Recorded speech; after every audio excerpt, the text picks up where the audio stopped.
Et gros plan aujourd'hui sur le Liban, un pays à genoux. Il y a une vingtaine de jours, une double explosion ravagée le port de Beyrouth et une partie du centre-ville de la capitale libanaise. On compte au moins 177 morts et 6500 blessés, sans parler des 300 000 habitants qui se retrouvent désormais sans domicile.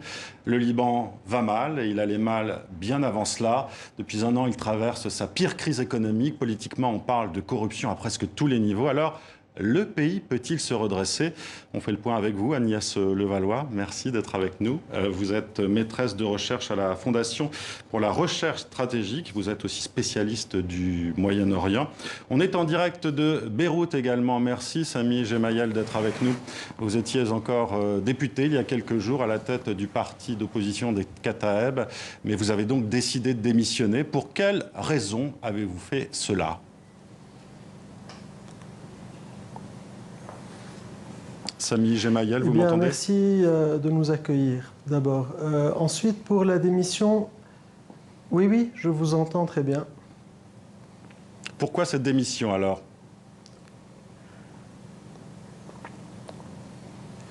Oui, alors nous considérons que le Parlement actuel est constitué en très grande majorité des partis qui sont responsables d'avoir mené le pays là où il est arrivé à tous les niveaux, au niveau politique, économique, social. Et surtout, ce qui a mené à cette explosion, finalement, c'est la mauvaise gouvernance qui a eu lieu. Et nous considérons en tant qu'opposition que nous n'avons aucun moyen de pouvoir changer quoi que ce soit de l'intérieur du Parlement.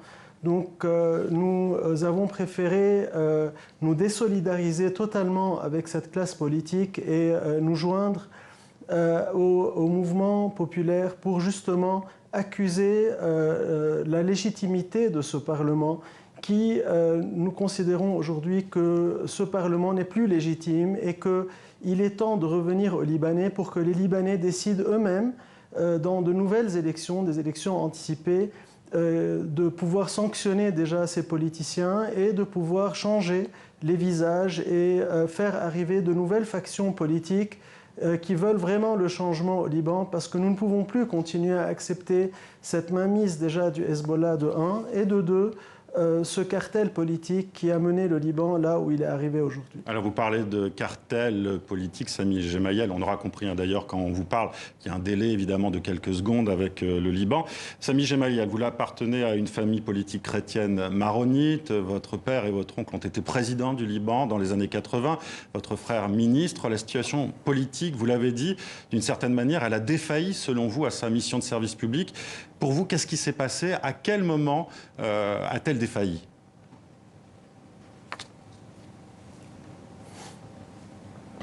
Nous considérons qu'il y a eu ce qu'on appelle un accord politique en 2015 qui a fait que le Hezbollah a réussi à mettre la main sur les institutions à travers un deal qu'il a fait avec la plupart des partis politiques, sauf le nôtre.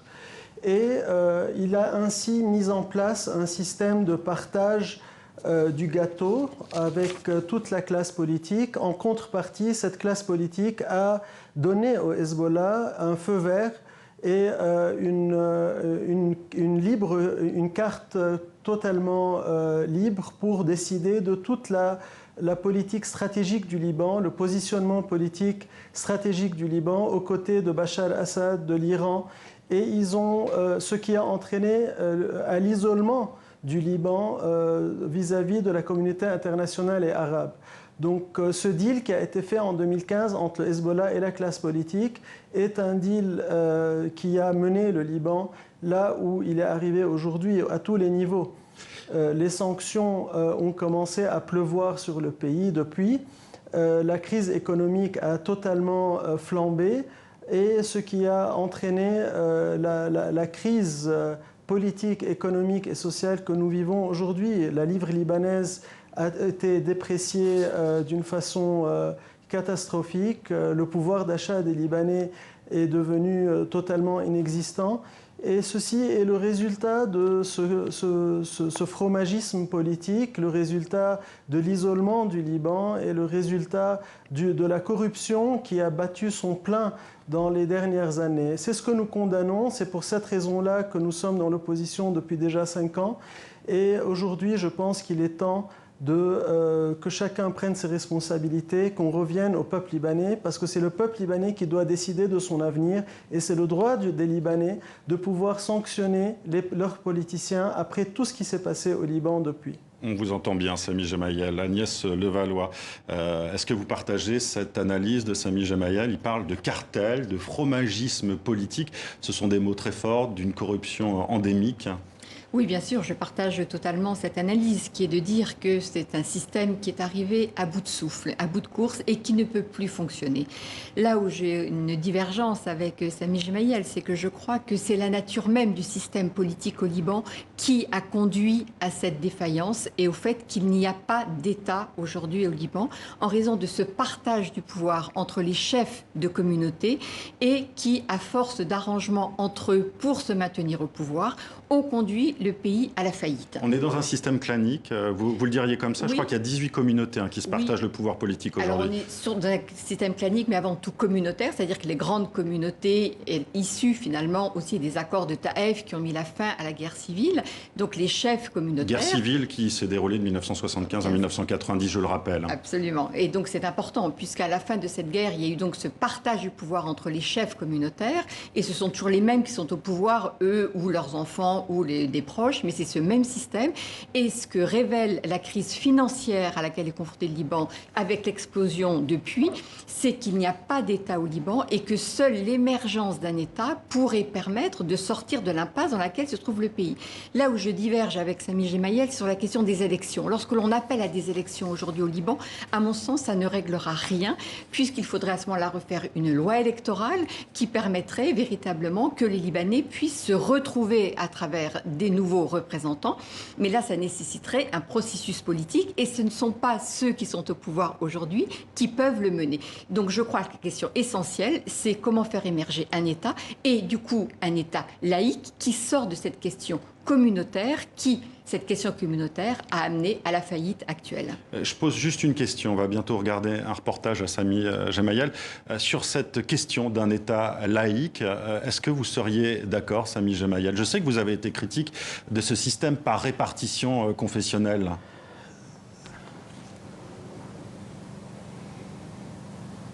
Déjà, je voudrais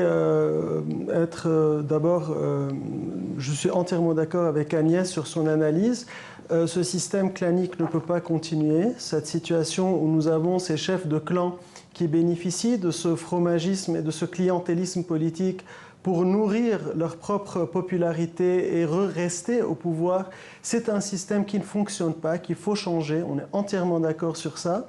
La divergence, c'est nous ne voyons pas d'alternative aux élections pour justement pouvoir changer les choses, puisque tant que ce sont les mêmes qui sont au Parlement, qu'ils tiennent les rênes du pouvoir, on ne verra malheureusement aucun changement. Mais Samy Gemayel, je me permets de vous interrompre. Même si nous savons que cette loi électorale... Est-ce que vous êtes favorable, oui, comme l'a dit Agnès Levallois, pour un État laïque ?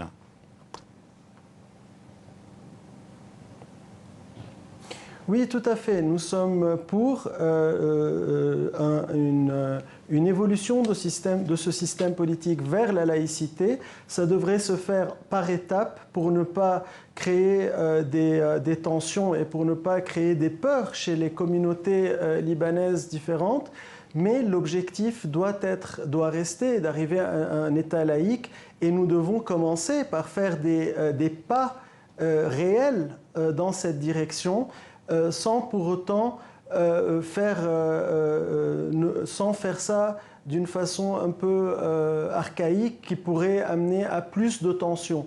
Donc notre objectif, c'est d'aller vers la laïcité, mais que ça se fasse par étapes, mais avec des pas sûrs dans cette direction-là. On a bien compris donc votre point de vue. Alors avant d'aller plus loin, justement, on va voir cette société civile qui, depuis la double explosion au port de Beyrouth, mais aussi avant cela, avec la crise économique, politique et sociale que vit le Liban, eh bien, aujourd'hui, se sent abandonnée par le gouvernement gouvernement, et notamment ceux qui aujourd'hui se retrouvent à la rue. Ils dénoncent le manque d'aide du gouvernement après la double explosion. Regardez ce reportage d'Anaïs Renevier.